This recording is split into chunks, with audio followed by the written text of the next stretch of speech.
ॐ भूर्भुवस्वः तत्सवितुर्वरेण्यं भर्गो देवस्य धीमहि धियो यो नः प्रचोदयात्। उस प्राण स्वरूप, दुखनाशक, सुख स्वरूप, श्रेष्ठ, तेजस्वी, पापनाशक, देव स्वरूप परमात्मा को हम अपनी अंतरात्मा में धारण करें। वह परमात्मा हमारी बुद्धि को सत्मार्ग की ओर प्रेरित करे। भाइयों बहनों, जय श्री राम, जय गुरुदेव, जय माँ आदि शक्ति। भाइयों बहनों, आज आप सबके महत्वपूर्ण प्रश्नों में से कुछ महत्वपूर्ण प्रश्न यहाँ पर ले रहा हूँ और निश्चित रूप से इन प्रश्नों के माध्यम से आप सबको कुंडलिनी शक्ति के संबंध में, धारणा ध्यान के विज्ञान के संबंध में बहुत कुछ जानने एवं सीखने को मिलेगा। तो आइए पहला प्रश्न, पहली जिज्ञासा लेते हैं। जयपुर से बहन गीता शर्मा जी ने लिखा है, भैया जी, ध्यान जप करते हुए मन में बेचैनी होती है। 3 घंटे से अधिक आसन पे बैठ ही नहीं पाती हूँ, कृपया मार्गदर्शन करें। बहन जी, सबसे पहली बात तो यह है कि आप 3 घंटे तक आसन में बैठकर ध्यान कर पा रही हैं और उसके बाद आपको बेचैनी हो रही है, तो इसे होने दीजिए। इतनी देर ध्यान करने के बाद यदि बेचैनी हो भी जाती है तो क्या फर्क पड़ता है, क्योंकि 3 घंटे ध्यान में बैठना बच्चों का खेल नहीं है। इसलिए आपकी बेचैनी बिल्कुल जायज़ है। किंतु हाँ, यदि आप 3 घंटे तक एक आसन पर बैठकर ध्यान कर पा रही हैं तो आप बहुत बहुत बधाई की पात्र हैं। आपने तो ध्यान की अनंत ऊंचाई को प्राप्त कर ही लिया है। किंतु हाँ, यहाँ पर आपने जो लिखा है वह थोड़ा सा मेरी समझ से बाहर हो रहा है, क्योंकि जो समस्या आपने बताई है वह समस्या 1 घंटे और 1.5 घंटे के बीच तक जहाँ पर ध्यान रहता है, इसे आप अधिकतम 2 घंटे तक ले जा सकती हैं। यहाँ तक व्यक्ति को बेचैनी हो सकती है। बाकी जो व्यक्ति 2 घंटे तक एक आसन पर बैठकर ध्यान कर लेता है, मेरे अनुभव के अनुसार मुझे नहीं लगता कि आगे के मार्ग में उसे कोई अधिक कठिनाई का सामना करना पड़ेगा, क्योंकि अधिकांश कठिनाइयाँ 2 घंटे ध्यान में बैठने से पूर्व ही आती है। बाकी आगे तो सहजता से ध्यान को आगे बढ़ाया जा सकता है। किंतु हाँ, उस स्थिति में जब ध्यान 2 घंटे से अधिक कोई साधक करता है तो शरीर में ऊर्जा बहुत अधिक बढ़ जाती है। तो ऊर्जा मस्तिष्क में अत्यधिक दबाव डालने लगती है, तो उससे बेचैनी अवश्य बढ़ जाती है। यहाँ पर आप एक काम कीजिए, आप अभी ध्यान करते हुए कौन से रंग का ध्यान करती हैं? क्योंकि ध्यान जब हम करते हैं तो उच्च स्तरीय साधना में किसी प्रतिबिंब को, किसी आकार को लक्ष्य बना करके ध्यान करना बहुत कठिन है। इसलिए प्रकाश बिंदु को, सविता नारायण परमात्मा की छवि को ध्यान बनाकर ही, ध्यान का विषय बनाकर ही ध्यान करना चाहिए। इसलिए बहन जी, आप आगे से जब भी ध्यान करें तो आप अपने ध्यान के लक्ष्य में श्वेत शीतल नीली आभा से युक्त प्रकाश का आज्ञा चक्र, ललना चक्र जिसे गुरु चक्र भी कहते हैं, और सहस्रार चक्र, इन तीनों चक्रों पर बदल बदल कर ध्यान कीजिए। प्रारंभ आज्ञा चक्र से कीजिए, फिर बीच में गुरु चक्र पर, और फिर सहस्रार चक्र पर, और शिखा जहाँ पर होती है उसके नीचे ब्रह्मरंध्र पर भी आप ध्यान कर सकती हैं। इससे आपके मस्तिष्क में जो ऊर्जा आ रही है वह संतुलित हो जाएगी।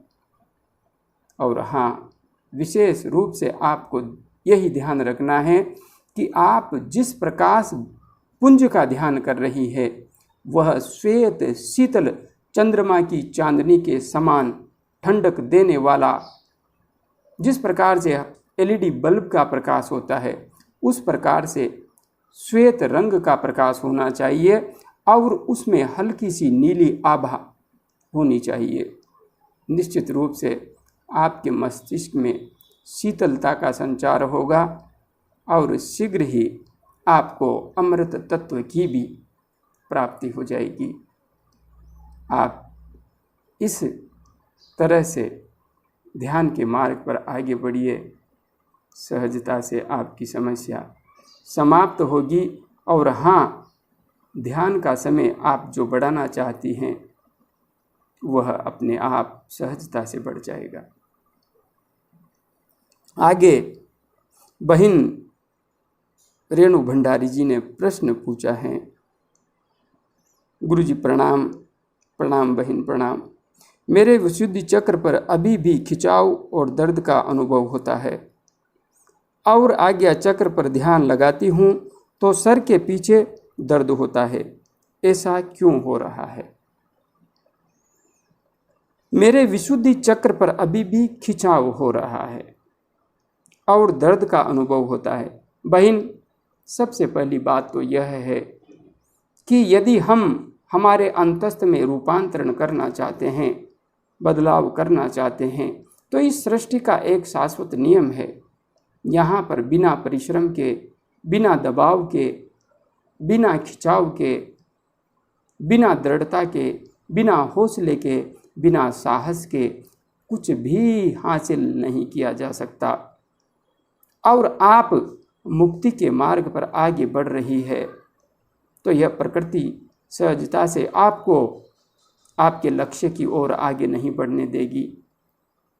यह हमारा शरीर प्रकृति के बंधनों में जकड़ा हुआ है, पंच तत्वों के अधीन है, इसलिए आप इनसे बाहर निकल रही हैं। और विशुद्धि चक्र प्रकृति के बंधनों का अंतिम पड़ाव है। इस चक्र से आपकी प्राण ऊर्जा, कुंडलिनी ऊर्जा जब ऊपर उठती है तो वह ब्रह्म के नगर में प्रवेश करती है। इसलिए बहन, लंबे समय तक इस चक्र पर दबाव होता रहता है।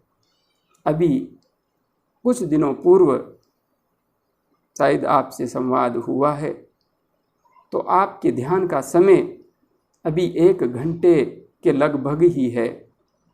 इसलिए जब तक आप इस समय को 1.5 से 2 घंटे तक नहीं ले जाती, तब तक आप यह सोच भी नहीं सकती कि यह दबाव मिट जाएगा।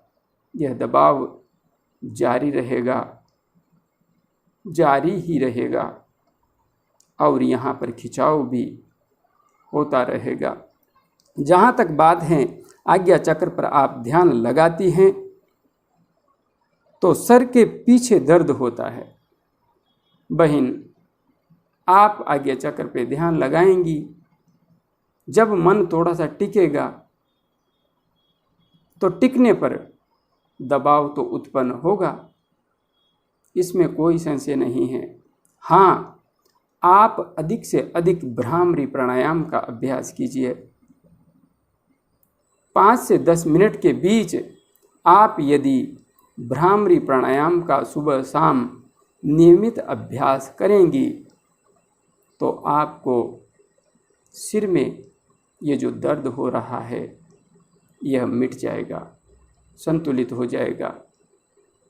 इसलिए भ्रामरी प्राणायाम का अभ्यास कीजिए। अनुलोम विलोम नाड़ी शोधन प्राणायाम का ध्यान से पूर्व अवश्य अभ्यास कीजिए। कपालभाति प्राणायाम का अवश्य अभ्यास कीजिए। इन 3 प्राणायामों को यदि आप करती है तो आपकी ऊर्जा का जो प्रवाह है शरीर के अंदर वह संतुलित रहेगा। इसलिए आप सही तरीके से ध्यान करें। और हाँ, थोड़ा दबाव तो झेलना पड़ेगा, किंतु हाँ, इतना वादा मैं आपसे करता हूँ, आपको कोई खतरा नहीं है। किसी प्रकार के संकट से आप नहीं गुजरेंगी। मैं चाहे कहीं भी रहूं, किंतु किसी भी साधक को इस मार्ग पर चलते हुए कोई भी परेशानी नहीं आने दूंगा। हाँ, दबाव तो झेलना पड़ेगा, उसे तो मैं नहीं रोक सकता।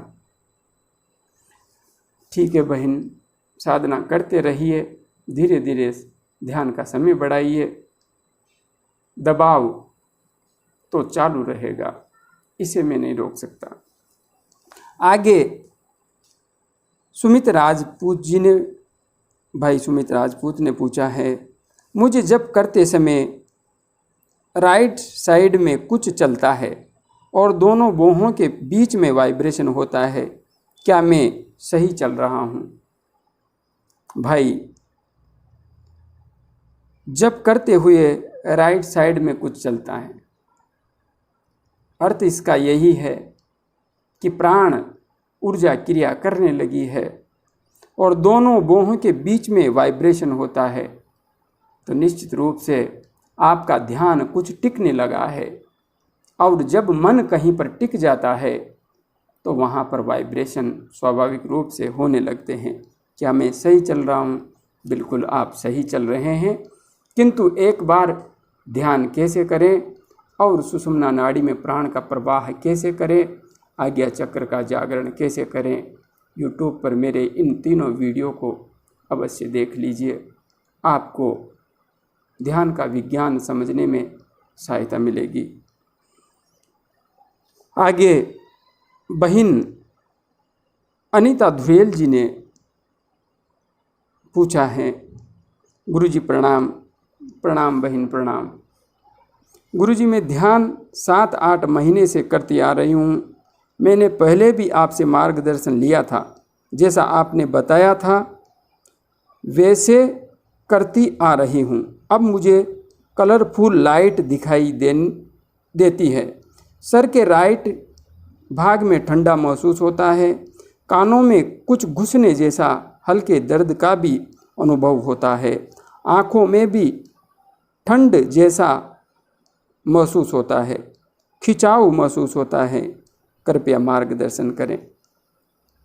बहन, आपने मेरे से मार्गदर्शन लिया था तो निश्चित रूप से मैंने आपको ध्यान कैसे करना है, किन किन सावधानियों को रखना है, वे सब मैंने आपको अवश्य समझा दी होगी और आप उसी तरीके से ध्यान कर रही हैं।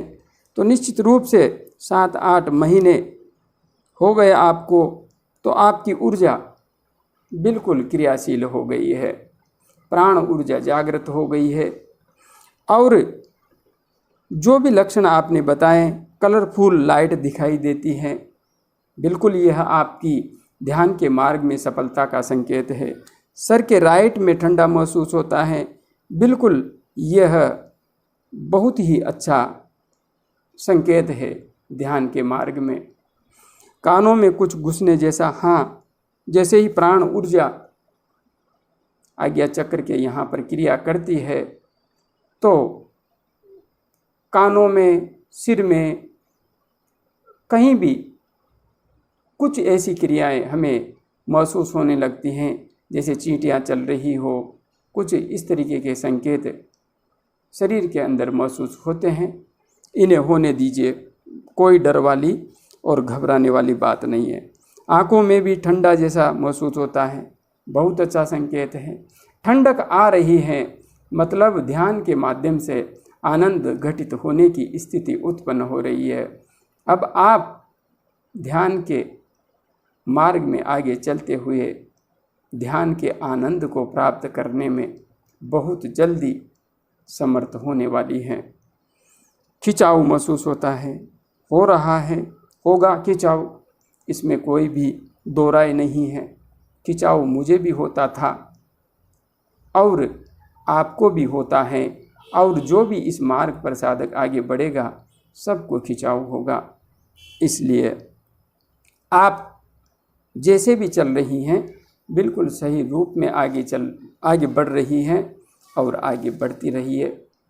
मैं आप सबके बीच में ही हूँ। यदि कोई विशेष समस्या आती है तो लिखिए, समाधान अवश्य होगा गुरुदेव एवं माँ आदि शक्ति की कृपा से। आज के लिए इतना ही। वीडियो बहुत ज़्यादा लंबा हो जाएगा। आगे के भाग में कुछ अन्य साधक भाइयों बहनों के प्रश्नों को अवश्य सम्मिलित करूँगा। जय गुरुदेव, जय माँ आदि शक्ति।